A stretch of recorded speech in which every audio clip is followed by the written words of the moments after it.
Prabowo, a very incredible man, of Indonesia. President, come on.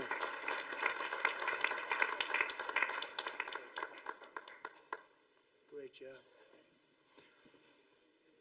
President Abbas of the Palestinian Authority. See, we have them all.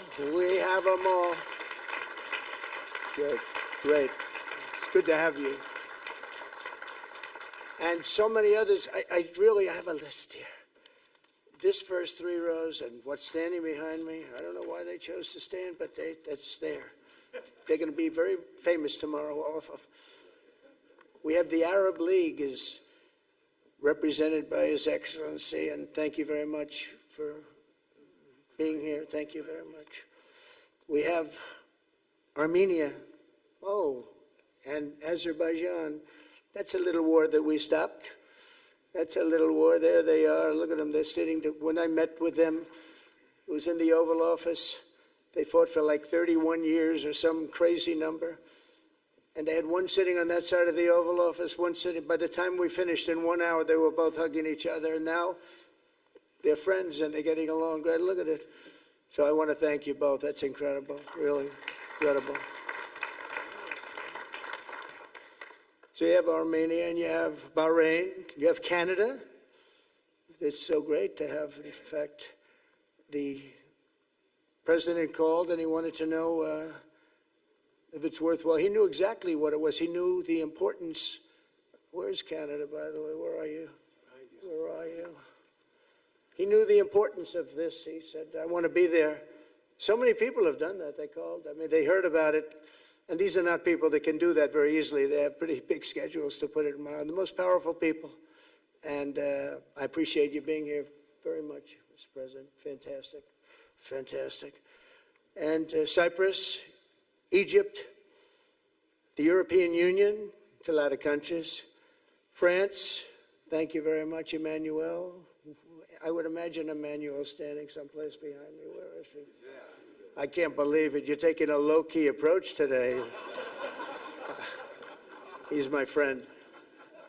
That's great. Good job. Thank you very much, Emmanuel. Germany, the new Chancellor of Germany he's easy to spot because he's very tall and he's very smart and he's doing a fantastic job for his country. Appreciate it very much. And congratulations, a big election. That was a big one. That was going to change things. Greece, we have Greece. We have Hungary. Oh, Victor, where is Victor? Victor. We love Victor. Victor, I call him. You know, I put the little accent on it. You are fantastic, all right? I know a lot of people don't agree with me, but I'm the only one that matters. You are fantastic. He's a great leader. I endorsed him the last election he had, and he won by 28 points. So, you're going to do even better this time. You have another election, and you're going to do great, and we appreciate it. And we're behind you 100%. That's Hungary. India is a great country with a very good friend of mine at the top, and he's just done a fantastic job. And I think that Pakistan and India are going to live very nicely together, right? That's not a very, they are. And they're two great, I'd say, leaders, great leaders as far as I'm concerned. Indonesia, we covered, and I just want to say that that's a big country, a powerful country. It does unbelievably well, and it's great to have you. Iraq, we have Iraq with lots of oil. They have so much oil, they don't know what to do with it. That's a big problem when you have so much, you have no idea what to do with it. So thank you very much thank you very much. Italy, we have a young woman who's, I'm not allowed to say it because usually it's the end of your political career if you say it. She's a beautiful young woman. Now, if you use the word beautiful in the United States about a woman, that's the end of your political career, but I'll take my chances. Where is she? There she is. You don't mind being called beautiful, right? Because you are.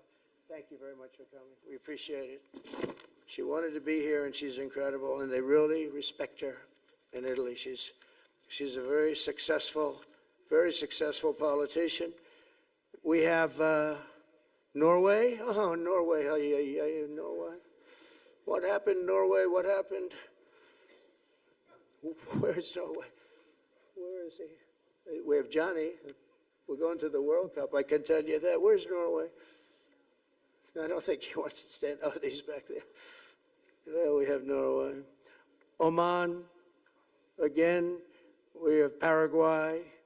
We have really fantastic representative from Saudi Arabia. Thank you very much. I'll tell you what, and this time we'll get you the best seat. He always gets the best seat. He deserves the best seat. But what a great place it is. Spain. Where's Spain? Are you guys working on him with respect to the GDP? We'll get close. We'll get close. But fantastic job you're doing. And UAE, which is great. United Kingdom. Where's United Kingdom? Where's our friend? Where? Come here. Is everything going good? Very good. That's very nice that you're here. These people all came in like 20-minute notice, and I think it's fantastic. And we have so many others, and just so many others. And it's such a compliment to what we're doing, because what we've done is something very unique and very special. So it's perhaps the wealthiest and most powerful group of nations ever assembled at one time, which is a big thing. We have achieved together in recent days a change that really is historic, and it's going to be remembered forever. And I want to thank the American team for their amazing work, and I want to thank, I think he'll go down as the greatest Secretary of State in the history of our country. I really believe that, Marco, or I wouldn't say it. Marco Rubio, I wouldn't say it. Maybe I would. You're doing a great job. I'll tell you, he's on course to do it. We've done a lot of work in 9 months. We've done a lot of work. I say that, 1 year ago, a little more, but 1 year ago, America, the United States of America was it was a dead country. The king told me, and I use that, he said, sir, 1 year ago it was a dead country. Today you have the hottest country anywhere in the world, and it is. It's the hottest country. So many investors are here. We have over $17 trillion being invested in the United States, which is a record that nobody has ever beaten. I don't think anybody will. And we still have 4 months to go before it's a year. So in 8 months, we have over 17 trillion. We're actually very close to $18 trillion. There's never been, as an example, the previous administration had less than $1 trillion over 4 years. We have, we're close to breaking $18 trillion in 8 months. That's pretty amazing. No country's ever done that. I want to also thank Special Envoy Steve Witkoff and my son-in-law and a great guy, Jared Kushner. And I even have my daughter here, Ivanka. Ivanka, please stand up. Ivanka's here. Wow.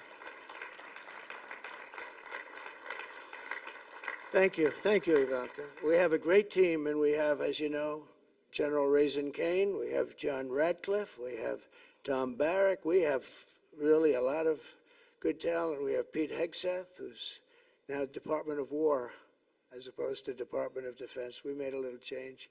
Somehow I like the name better, so do you, so do a lot of people. But the momentous breakthrough that we're here to celebrate tonight is more than the end of the war in Gaza. It's with God's help, it'll be the new beginning for an entire beautiful Middle East. From this moment forward, we can build a region that's strong and stable and prosperous and united in rejecting the path of terror once and for all. We want to get rid of the terror and get on to other things. There are many other things in life that are so good. The final sprint to this deal began less than 3 weeks ago on the sidelines of the United Nations in New York. I met with many of the people in this room, and it all just started coming together. I've known so many of you for so long. You're friends of mine. You're great people. I have a couple I don't like in particular, but I won't tell you who. I have actually a few of them I don't like at all. But you'll never find out who they are. Well, maybe you will, come to think of it. But I have most of you who I like a lot, and I respect a lot. Maybe that's more important. We listened, and we exchanged ideas, and we kept pushing forward until the job was done, and the first steps to peace are always the hardest. And today we've taken them, and we've put them all together, and we've come up with this beautiful mix like nobody thought was possible. And as you know, I've just come from Israel. It was an amazing day to watch the hostages come in and to watch all of the other things and do all of the other things that we did. And like all of us here this evening, the Israeli people are overjoyed that the war has ended. Many of you have had dancing in the streets. They had dancing in the streets. And they've been dancing for weeks now once they heard about this and they heard that it was even a possibility. They're elated at the arrival of the hostages and excited to begin this new chapter for the entire region, and it's going to be that, and they are going to be great partners, and I hope everybody's going to join the Abraham Accord. I like to say the Avraham. I love Avraham, but somehow it doesn't sound as good when I say it as it does when some of my other friends say it who are from the region. But we're going to get a lot of people joining the Abraham Accords. We have the four great nations that did it early on, and they stayed with it. And then you had the Biden administration, which is the worst administration in the history of our country, and obviously they did nothing on that and anything else. And so it stayed at four, and now a lot of people, even today, they're talking about all joining up. So many people have talked to me about that, and it's going to be a great tribute to really the United States. I mean, the United States has worked very hard in the Middle East, so it would be a tribute to us and to Jared and to Steve and to all of the people, Marco, all of the people that have worked so hard on that. And it really is going to it's going to guarantee that it all stays together. You're going to do well, because the four nations do very well. I mean, they do extremely, as they're wealthy, but they're a lot wealthier because of it. So I hope everybody's now joining up. Now we have no excuses. We don't have a Gaza, and we don't have an Iran as an excuse. That was a good excuse, but we don't have that anymore. All the momentum now is toward a great, glorious, and lasting peace, and our commitment to fulfilling the 20-point plan we developed together will be the crucial foundation for achieving that bright future, and it's being worked on right now as we speak, and we're actually in stage 3 and 4. It's not going to be, just divided down so simply. We can be long advanced on some of the things that we say we're going to do. We can take them out of order in a positive way, and we've shown how it can be done with responsible nations like the people in this room, these incredible people in this room, setting aside their differences, seeking common ground, and pursuing a better world for all of us. And that spirit's my dream, that we all get together and enjoy our life. And we're going to put some of you on the Board of Peace. Everybody wants to be on the Board of Peace. They said, would you be the chairman? I say, I'm pretty busy too. But whatever we can do to have peace in the Middle East, it's worth it. But everybody wants to go on the Board of Peace, so we're probably going to enlarge it. We're going to get, and the leaders, the top people, the top leaders, they want to be on the Board of Peace. A beautiful term. At first I wasn't sure, and then I realized how beautiful it is. And for the people of Gaza, the focus now must be on restoring the basics of a good life. We're going to have a lot of money coming into Gaza and a lot of rebuilding and building. It's not so much rebuilding, it's really building, cleaning up and building. And I'm pleased to announce that numerous countries of great wealth and power and dignity have come forward to me just today and over the last week to say they want to help in the reconstruction of Gaza, putting up whatever money is necessary. And the money is, of course, it's a lot of money, but it's not much compared to the value or the wealth of these tremendous countries, and they are ensuring stability and success in the Middle East. So when you think about it, it's a very, very small amount of money is necessary, relatively speaking. And as those commitments are made, I'm going to let the world know who is doing it, because they really deserve great credit for doing it, and they're going to do something that's really monumental. This is a monumental day. This is a monumental moment in the history of the world beyond the Middle East.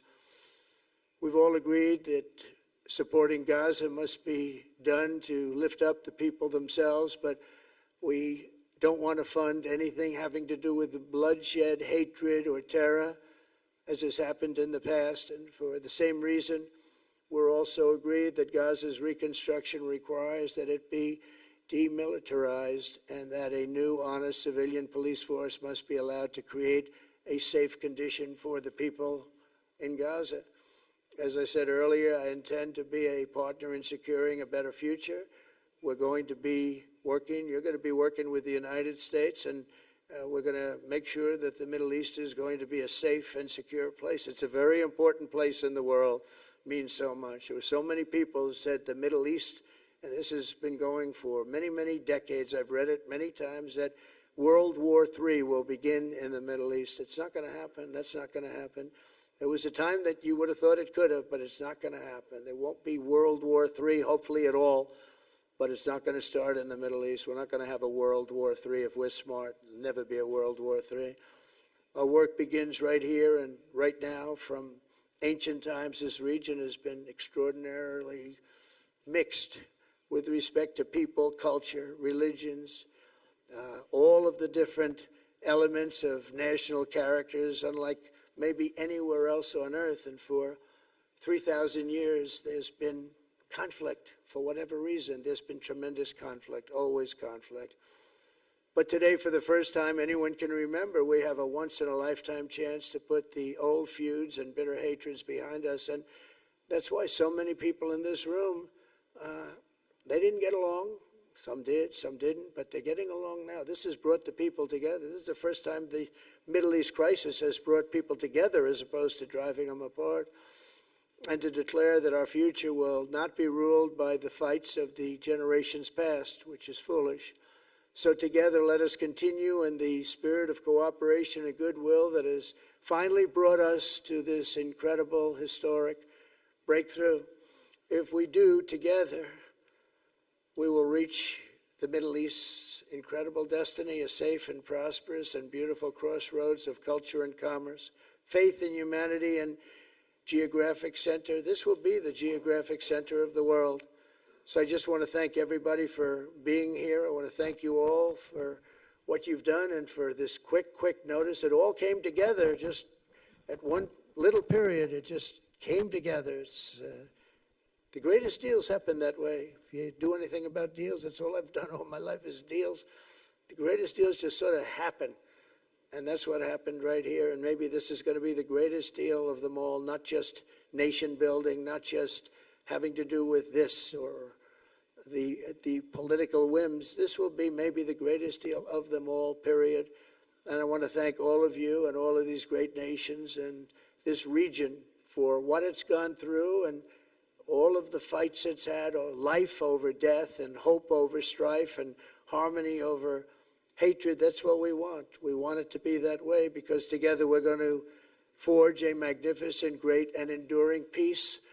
I want to just end by saying God bless you all. God bless the Middle East. God bless your countries, and God bless you. Thank you very much, everybody. Thank you.